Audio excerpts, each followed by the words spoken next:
Hello मेरे प्यारे दोस्तों। यह कहानी मन्नत एक अधूरी ख्वाहिश भाग 23 है। उम्मीद करती हूँ कि आपको मेरी कहानी पसंद आ रही होगी। चलिए हम इस कहानी में आगे बढ़ते हैं। आप दोनों क्या कर रहे हैं? प्लीज़ शांत हो जाइए। यह हॉस्पिटल है, कोई वार जोन नहीं जो बेवजह लड़ रहे हैं। मन्नत की आवाज़ गुस्से से काँप रही थी। मिस्टर राठौर, आयुष मेरे दोस्त है और अब मेरे ऐड के नए फाइनेंसर भी है, इसलिए आप इनसे इस तरह से बात नहीं कर सकते। वेदांश की आंखें खून जैसी लाल हो उठी।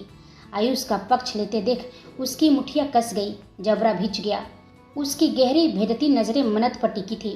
मन्नत ने अपनी पलकों को ऊपर उठाकर उसकी आंखों में देखा तो उसका गला सूख गया। दिल ऐसे धड़क रहा था जैसे बाहर निकल जाएगा। देखिए मिस्टर राठौर, मेरी बात सुनिए। मन्नत शब्द ढूंढ रही थी कि तभी वेदांश धीमे मगर खतरनाक अंदाज में उसकी तरफ बढ़ा। मन्नत की आंखें फैल गई।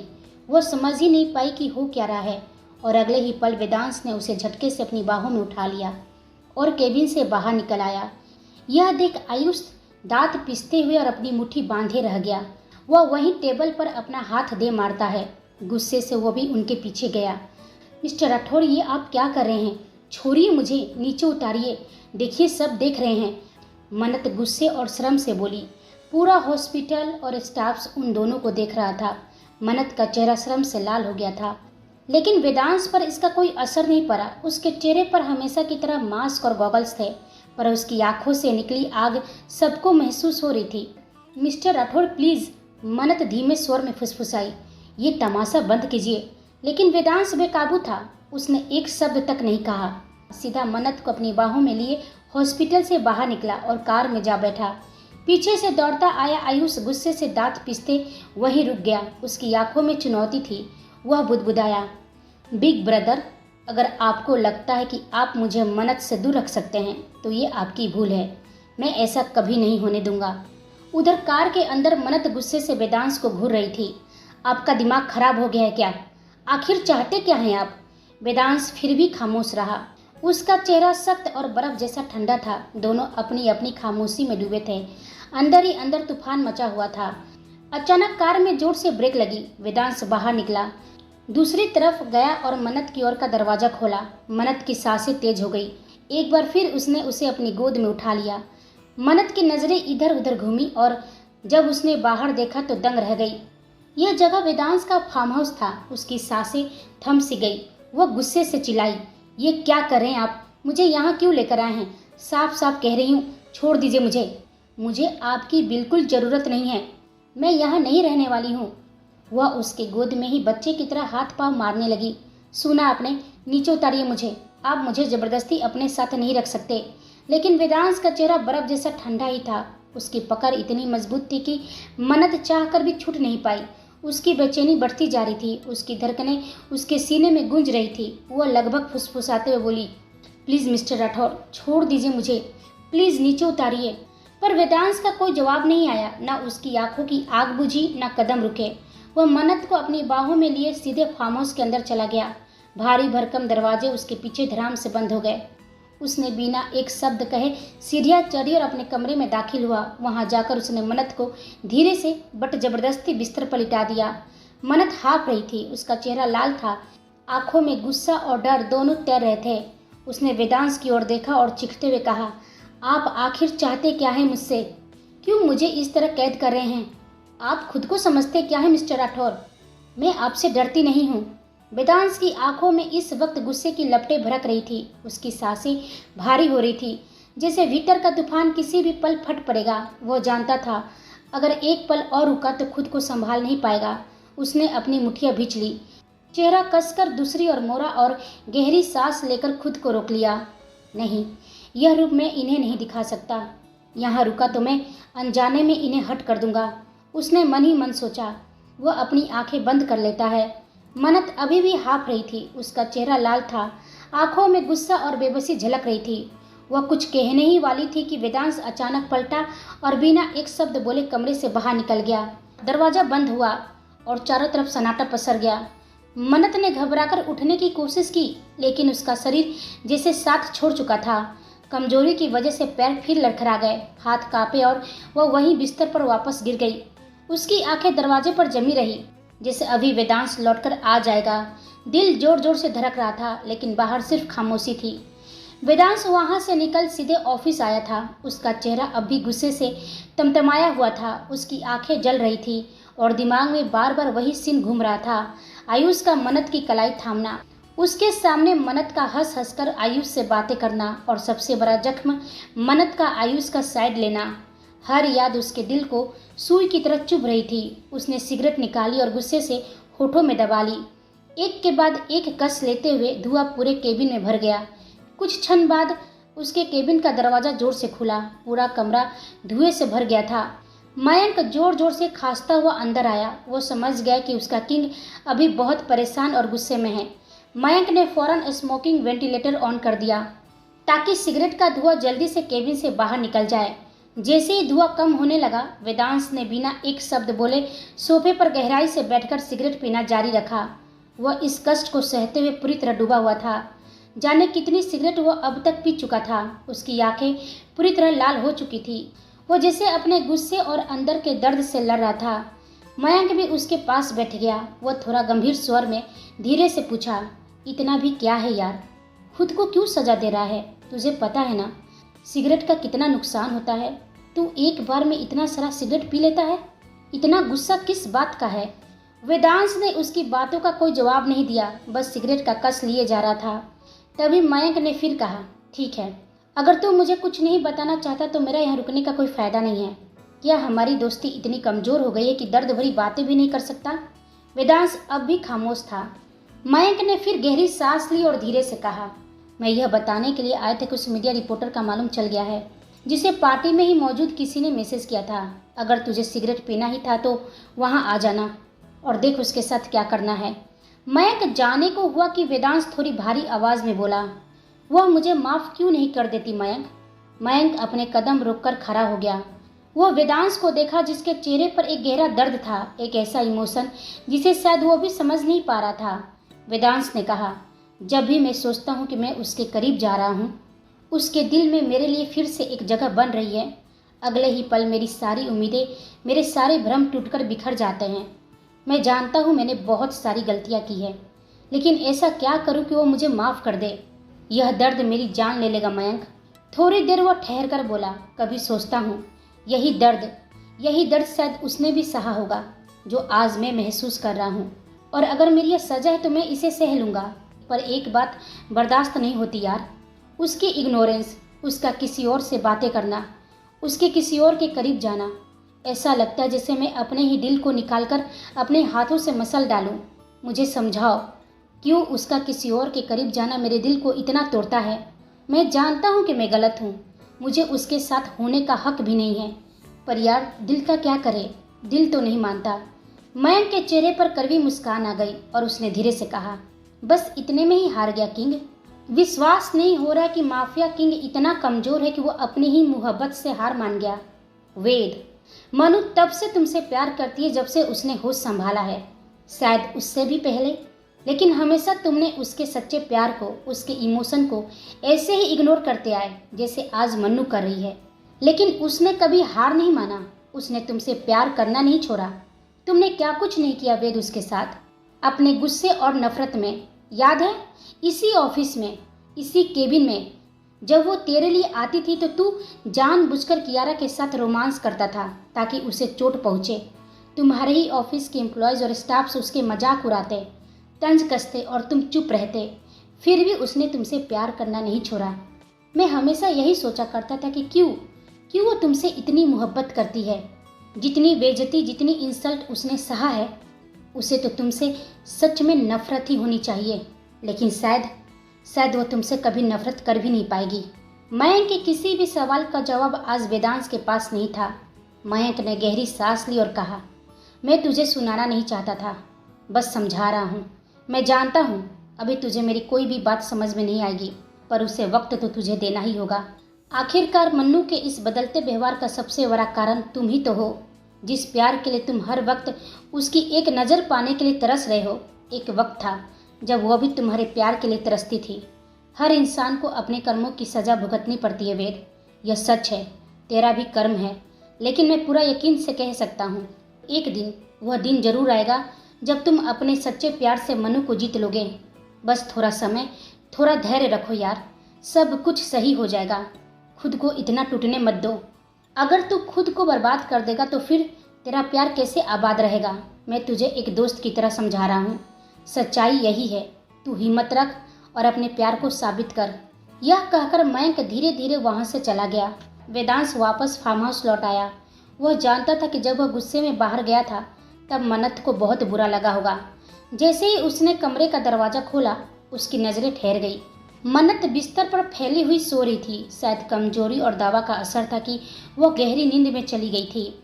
उसका चेहरा मासूम सा लग रहा था, जैसे सारी थकान और दर्द उसकी पलकों के पीछे छिप गया हो। वेदांश कुछ पल दरवाजे पर ही खड़ा रहा, फिर धीरे से अंदर आया। उसकी निगाहें मन्नत के चेहरे पर ठहर गई। अनजाने में उसके होठों पर हल्की सी नरमी आ गई। उसे कुछ याद आया और वहाँ से निकल वो सीधे किचन की ओर बढ़ा। उसे याद था कि डॉक्टर ने मन्नत को हल्का और पौष्टिक खाना लेने को कहा था। वैसे भी जब भी वो अपने फार्म हाउस पर आता तो अकेले रहना पसंद करता था। यहाँ नौकर अपना काम निपटाकर चले जाते थे। खाना वो अक्सर खुद ही बना लेता था। उसने अपने लिए नहीं बल्कि मन्नत के सेहत के हिसाब से खाना बनाना शुरू किया। सब्जियों के काटते और खाना तैयार करते समय भी उसके दिमाग में बस वही थी। हर कदम पर उसे मन्नत के गुस्से वाला ही चेहरा घूम रहा था। वो धीरे से बुदबुदाया, मैं आपको मना लूँगा जान, फिर से आपको खुद से प्यार करने पर मजबूर कर दूँगा। इधर दूसरी ओर कबीर पंखुड़ी का बहुत प्यार से ख्याल रख रहा था। नर्स उसके लिए सूप लेकर आई। पंखुड़ी ने नाक सिकुड़ते हुए कहा, नहीं, मुझे नहीं पीना है, मुझे सूप बिल्कुल पसंद नहीं है, प्लीज़ इसे ले जाइए। नर्स कबीर की तरफ देखी। कबीर उसे इशारे से सूप वहाँ रखने को कहा। नर्स के जाने के बाद कबीर सूप का बाउल लेकर धीरे धीरे पंखुड़ी के करीब बैठा और बोला, नखरा नहीं, चुपचाप पी लो। नहीं पीना है, पंखुड़ी मायूस होकर बोली, मुझे तीखा और चटपटा खाने का मन कर रहा है, फीका नहीं। यह सुनते ही कबीर की भौवें सिकुड़ गई और एक अजीब नज़रों से पंखुड़ी को देखने लगा। पंखुड़ी जैसे ही उसकी नज़रों का सवाल समझी, वो झट से बोली, ऐसा कुछ नहीं है जैसा आप सोच रहे हैं। कबीर के चेहरे पर रहस्यमयी मुस्कान आ गई और पूछा, वैसे कैसे मालूम कि मैं क्या सोच रहा हूँ? मैंने तो कुछ कहा ही नहीं। कबीर उसे अपनी बातों में उलझाकर उसे धीरे धीरे सूप पिलाने लगा अपने हाथों से। तो बताओ, मैं क्या सोच रहा था? कबीर की नज़रें इंटेंस हो गई और उसकी आवाज़ में हल्की मदहोशी झलक रही थी। मैंने तो अभी तक ऐसा कुछ किया नहीं कि तुम्हें तीखा और चटपटा खाने का मन कर रहा हो, कबीर ने हल्की मुस्कान के साथ कहा। यह सुनते ही पंखुड़ी की सांसें तेज हो गई। वह मन में बुदबुदाई, अरे इन्हें क्या हुआ है? ऐसी बहकी बहकी बातें क्यों कर रहे हैं? सिर पर चोट मुझे लगी है और बहकी हुई बातें ये कर रहे हैं। लोग खत्म हो गया, कबीर ने कहा तो पंखुड़ी वहाँ देखी जहाँ कबीर ने इशारा किया। सूप से भरा बाउल खाली हो चुका था। यह देख पंखुड़ी ने पलक झपकाते हुए उसकी तरफ देखा। आपने धोखे से पिलाया, वह मुंह बनाते हुए बोली। कबीर ने नैपकिन उठाया और धीरे धीरे पंखुड़ी के होठों के पास लगी सूप की बूंदों को साफ किया। उन दोनों का चेहरा एक दूसरे के बेहद करीब था। पंखुड़ी की हालत ही खराब हो रही थी। उसके शरीर में सिहरन दौड़ रही थी और उसका दिल बेकाबू होकर धड़क रहा था। कबीर ने उसे देखा तो उसके चेहरे पर रहस्यमयी मुस्कान आ गई और फिर वो उसे परेशान करने के लिए वह और उसके करीब आ गया। बेचारी पंखुड़ी, उससे तो अब सांस भी नहीं लिया जा रहा था, लेकिन किसी और का दिल आगे की तरह जल रहा था। दरवाजे पर खड़ी सहानी गुस्से से दोनों को घूर रही थी।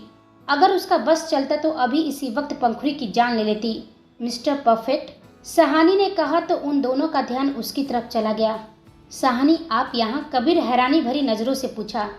तभी सहानी थोड़ा तंज कसते हुए बोली, आपको मेरी फिक्र नहीं है मिस्टर परफेक्ट, लेकिन मुझे आपकी फिक्र है, इसलिए आपके लिए खाना लेकर आई थी। सोचा आप हॉस्पिटल में हैं, आपको बाहर खाना खाने की आदत नहीं है, तो घर से ही ले आती हूँ, फुर्सत मिले तो खा लीजिए। सहानी बोलकर वहाँ से जाने लगी। तभी पंखुड़ी ने धीमे से पूछा, तुम कैसी हो सहानी? चोट तो तुम्हें भी लगी थी ना? सहानी ने झूठी मुस्कान के साथ हल्की राहत भरी आवाज़ में कहा, चलो, किसी को तो मेरी फिक्र है, खैर मैं अच्छी हूँ, और वहाँ से निकल गई। सहानी की आंखें नम थी।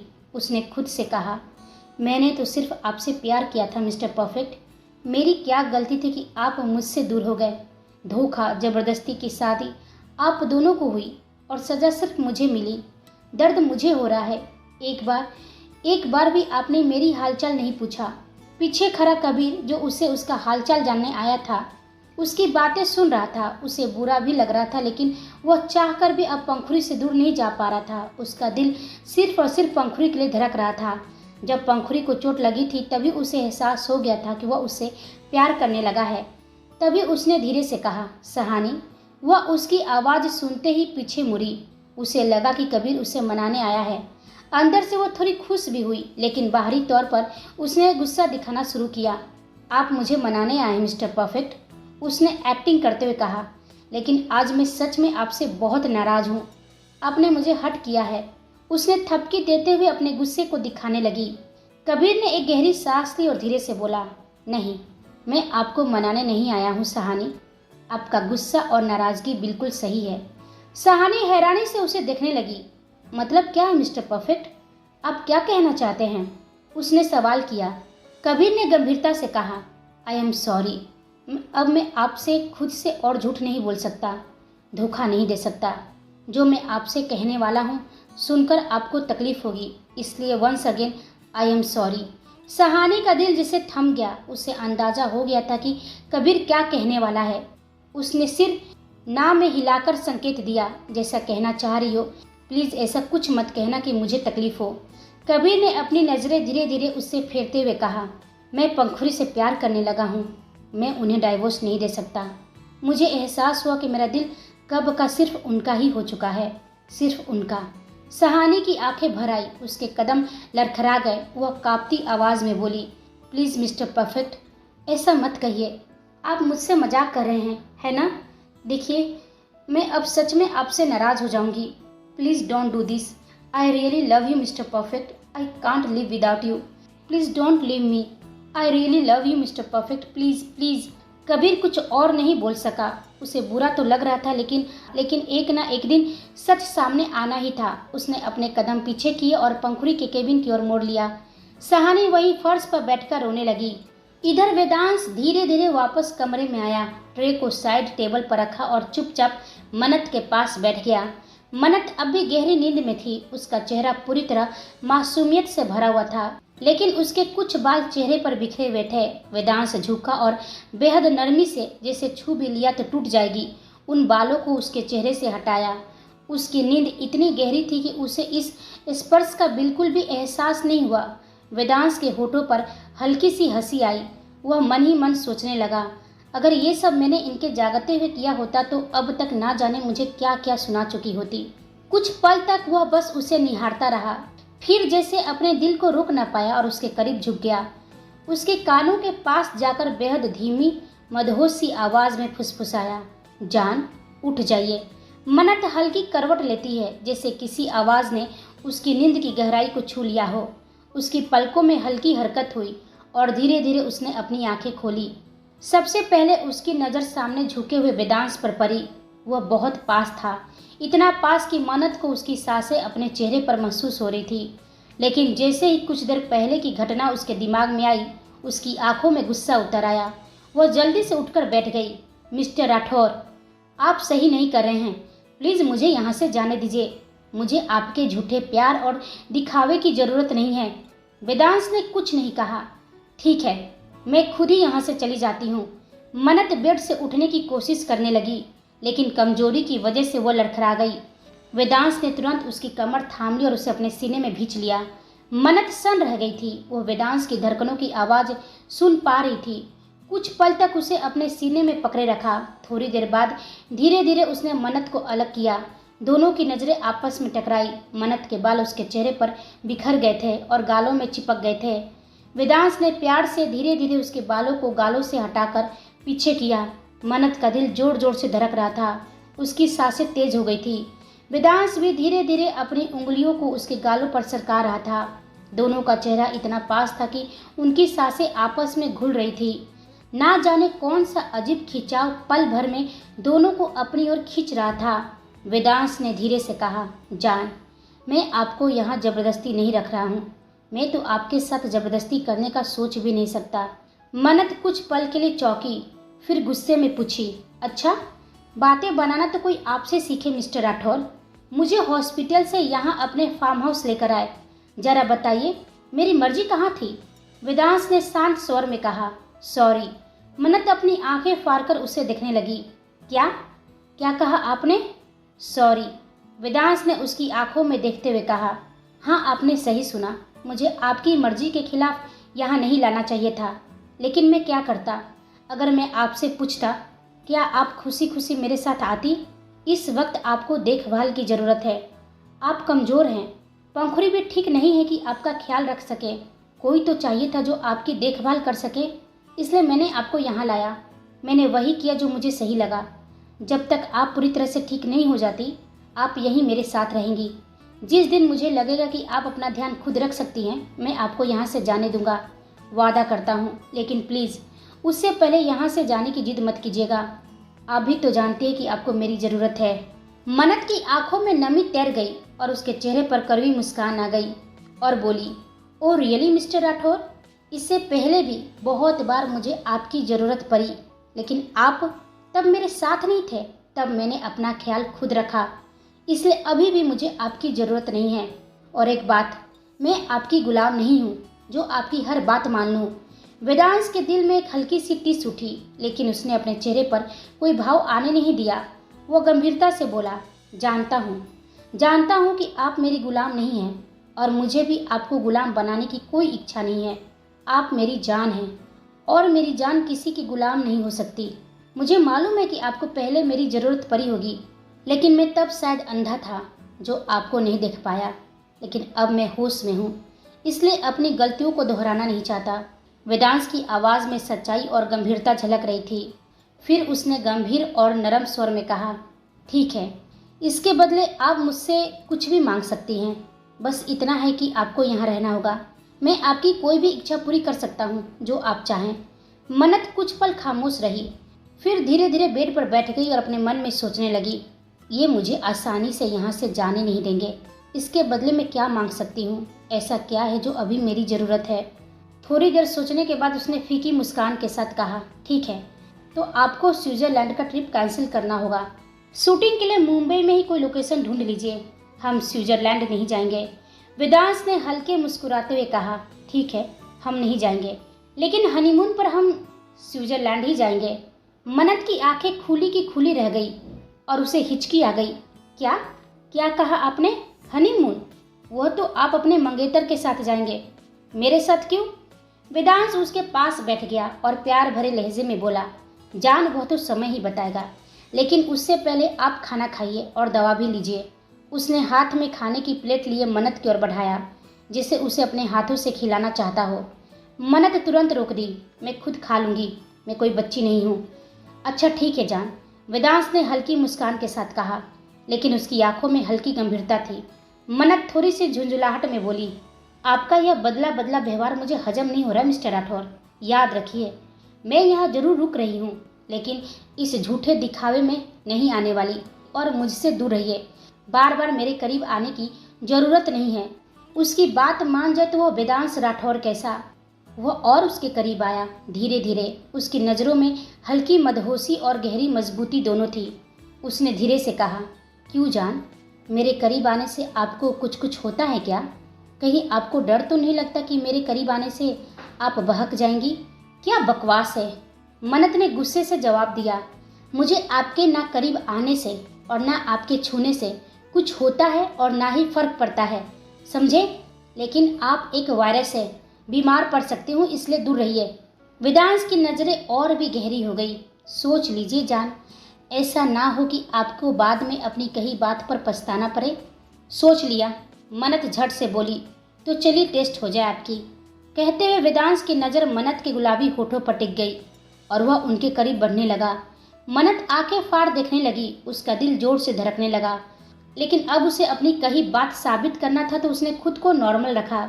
लेकिन उसके होठ तेजी से फरफरा रहे थे। वो अपनी आंखें भींच लेती है। मन्नत के दिमाग में चेतावनी के शब्द गूंजे, स्टॉप मन्नत, तुम कमज़ोर नहीं हो सकती हो, इस प्यार के जाल में मत फंसो। लेकिन अगले ही पल वो हैरान रह गई। वेदांश ने अचानक उसकी होठों की बजाय उसके माथे पर हल्का सा किस कर दिया, बहुत प्यार और नरमी से। मन्नत अपनी पलकें उठाकर देखी तो वेदांश के चेहरे पर प्यारा सा स्माइल था। मन्नत की आंखें वेदांश की मुस्कान पर टिक गई। वह मुस्कान में हल्की मदहोशी लिए बोला, जान, यह पल हमारी ज़िंदगी में ज़रूर आएगा, लेकिन मैंने वादा किया है यह तभी होगा जब आपके चेहरे पर मुस्कान होगी, जब आपकी मर्जी होगी। इसलिए आज के लिए बस इतना ही। वह वहाँ से उठा और सीधे वॉशरूम में चला गया। मन्नत का हाथ अनायास ही अपने माथे पर चला जाता है जहाँ अभी अभी वेदांश ने किस किया था। थोड़ी देर बाद वेदांश वॉशरूम से बाहर निकला। उसने कमर पर सिर्फ एक टॉवल लपेट रखा था, दूसरा टॉवल उसने यूं ही गर्दन पर डाल रखा था। उसके भींगे बालों से पानी की बूंदें लगातार टपक रही थी और उसके चौड़े कंधों से होते हुए सीने पर बह रही थी। उसकी परफेक्ट इट पैक एब्स पानी की हर बूंद के साथ और भी ज़्यादा उभरे हुए लग रहे थे। जैसे ही वो हल्की रोशनी में आया, उसका हॉट और सेक्सी लुक किसी भी लड़की का दिल धड़काने के लिए काफ़ी था। वह अपने भींगे हुए हाथों से गर्दन पर रखे टॉवल को धीरे धीरे घुमाकर पानी पोंछ रहा था। उसकी हर हरकत में एक अजीब सा रफनेस थी और उसी रफनेस में छुपा हुआ एक अनकहा आकर्षण था। जैसे ही मन्नत की नज़र वेदांश पर पड़ी, उसका चेहरा तुरंत लाल पड़ गया।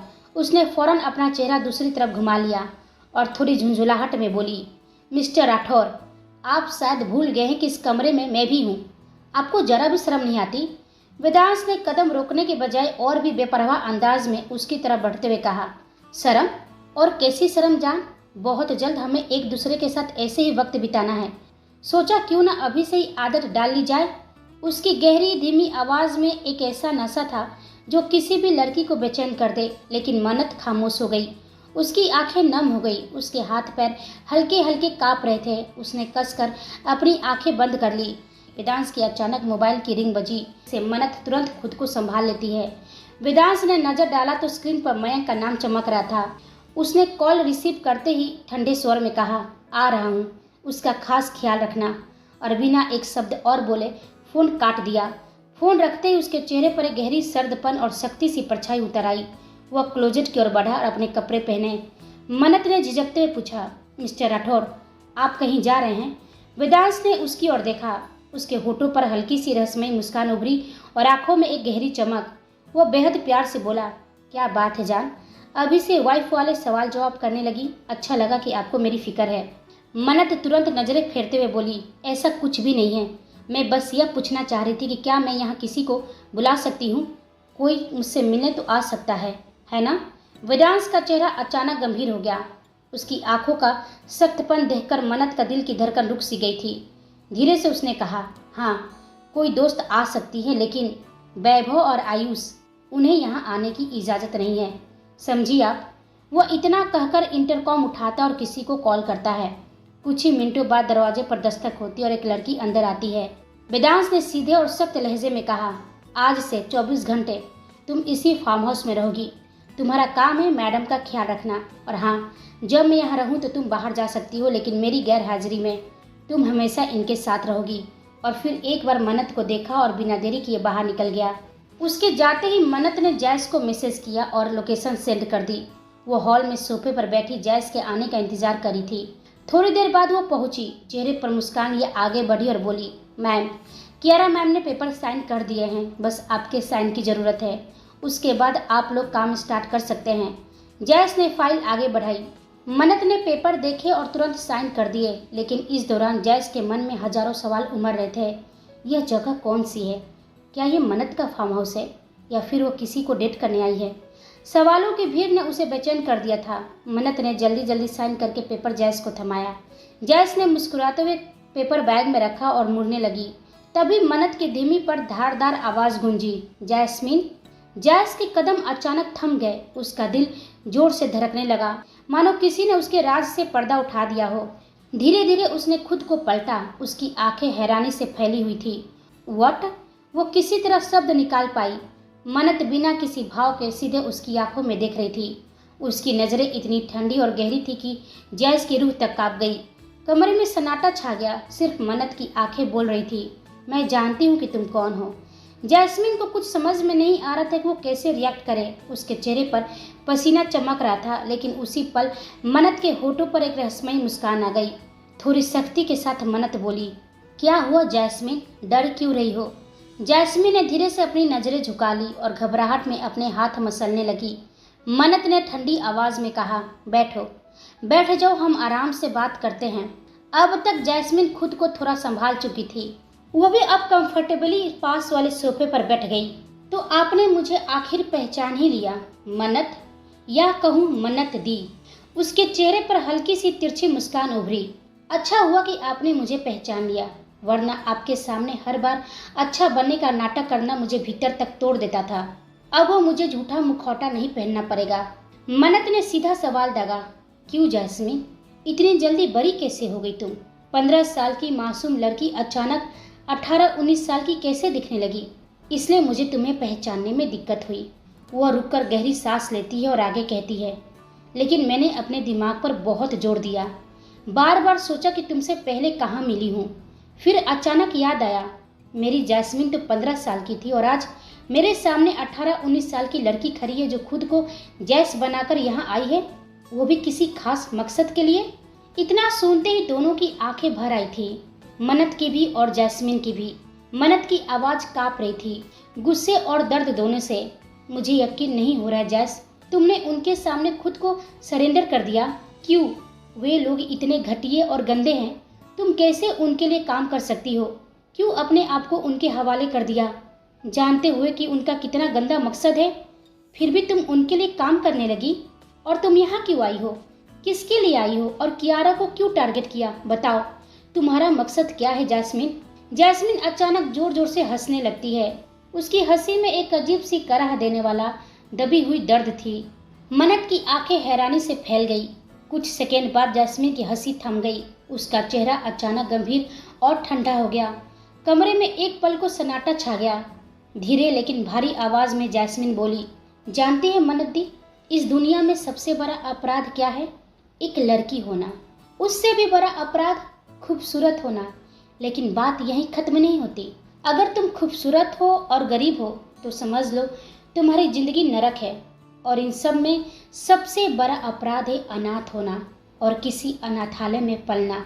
और इन सब की कीमत हमने चुकाई है। मन्नत के होठ कांप उठे। जैस्मिन की आंखों में अब आंसुओं के साथ लावा भी जल रहा था। आपने पूछा ना, मैं उनके आगे झुकी क्यों? जानना चाहती हैं तो सुनिए। जिस दिन आप और आलिया दी वहाँ से भाग निकली, उसकी सजा हमें मिली। हमें लगा कि आप दोनों लौट कर आएंगी, हमें बचाएंगी, लेकिन आप नहीं आई। और उनका गुस्सा, उनका वो हैवानियत भरा गुस्सा हम गरीब अनाथ लड़कियों पर टूटा। हम बहुत लड़े दी, बहुत रोए, लेकिन अब जैस्मिन का गला भर आया था। शब्द रुक गए, आंखों से आंसू छलक पड़े। लेकिन जानती है उन्होंने क्या किया? जैस्मिन की आवाज़ टूटी, लेकिन उसकी आंखों में नफरत और दर्द का तूफान साफ दिख रहा था। हमारी ही आंखों के सामने मेरी सबसे प्यारी दोस्त का रेप हुआ। वह दरिंदे उसे नोच नोच कर खाते रहे, तब तक उसके जिस्म को रौंदते रहे जब तक उसकी सांसें पूरी तरह थम नहीं गई। यह सुनकर मन्नत का दिल दहल गया। उसकी सांसें भारी हो गई, आंखों से अनियंत्रित आंसू बहने लगे, मानो उस कमरे की हवा अचानक जहरीली हो गई हो। उसका दिल गहरे दर्द से कसक उठा था। हम चाहकर भी कुछ नहीं कर पा रहे थे दी। हमारी आंखों के सामने वो तड़प रही थी, लेकिन ना तो हम अपनी आंखें बंद कर पा रहे थे, ना ही उस खौफनाक मंजर से भाग पा रहे थे। ऐसा लगा जैसे गले में कोई आवाज़ अटक गई हो। हम चिल्लाना चाहते थे, रोना चाहते थे, लेकिन सब कुछ जैसे जम सा गया था। बस खामोशी और डर, और हमारी आंखों में कैद वो खौफनाक तस्वीरें। जैस्मिन की आंखें लाल थी, उनमें अब डर की जगह नफरत और दर्द जल रहा था। वो कांपती आवाज़ में बोली, मैं अपनी दोस्त को नहीं बचा पाई मन्नत दी। हम दोनों ने साथ साथ अनाथालय में ज़िंदगी गुजारी, हर दर्द हर तकलीफ में एक दूसरे का सहारा बने थे। लेकिन उस दिन मैं उसे नहीं बचा पाई। वह मेरी आंखों के सामने मर गई और मैं कुछ भी नहीं कर पाई। कुछ पल रुककर उसने गहरी सांस ली, फिर ठंडी और कड़वी आवाज़ में बोली, लेकिन मैं अपनी मौत वैसा नहीं चाहती थी जैसे उसकी हुई। मैं उस खौफनाक अंजाम को नहीं जीना चाहती थी, इसलिए मैंने और बाकी लड़कियों ने खुद को उनके आगे सरेंडर कर दिया। जैस्मिन की आंखों में अब आग थी। फिर उन्होंने हमें हार्मोन के इंजेक्शन दिए, जिससे हम अचानक फिजिकली बड़ी दिखने लगे। हमारी मासूमियत छीन ली गई, हमारी उम्र छीन ली गई, हमें सिर्फ उनके खेल का मोहरा बना दिया गया। जैस्मिन इस बार जोर से चिल्लाई। उसकी आवाज़ में इतना दर्द था कि कमरे की दीवारें गूंज उठी। लेकिन अगले ही पल उसकी आंखों में बेतहासा नफरत और गुस्सा उतर आया। आप और आलिया दी हमें बचाने क्यों नहीं आए? उसका स्वर काँप रहा था, लेकिन शब्द तीखे और सटीक थे। बोलिए, क्यों क्यों नहीं आए आप दोनों हमें बचाने? आप दोनों चाहते तो हम बच सकते थे। उसके चेहरे पर हर नस, हर मांसपेशियां क्रोध और दर्द से बंधी हुई थी। मन्नत ने गहरी सांस ली। उसकी आंखों में सहानुभूति और दोष दोनों झलक रहे थे। उसने खुद को संभाला और धीरे से कहा, हम आए थे जैस्मिन, लेकिन बहुत देर हो चुकी थी। कहते कहते वो रुक गई। जैस्मिन की आंखों में सवालों की आग अब और भड़क उठी थी। क्या मन्नत जैस्मिन के सवालों का पूरा जवाब दे पाएगी? क्या थे जैस्मिन के खतरनाक इरादे और किसके लिए ये लोग काम कर रही थी? और वेदांश क्या करेगा जब पता चलेगा कि जैस्मिन के इरादे क्या हैं? तब कहानी लेगी एक नया मोड़। यह ट्विस्ट और टर्न्स हम अगले भाग में जानेंगे। तब तक हमारे चैनल के साथ बने रहिए। लाइक, शेयर, कमेंट और सब्सक्राइब करना बिल्कुल ना भूलें। जो हमारे चैनल पर नए हैं, जो हमारी कहानी सुनते हैं लेकिन अभी सब्सक्राइब नहीं किए, उनसे विशेष अनुरोध है, प्लीज़ सब्सक्राइब करें। आप सभी को धन्यवाद कि आप हमारी कहानी सुनते हैं।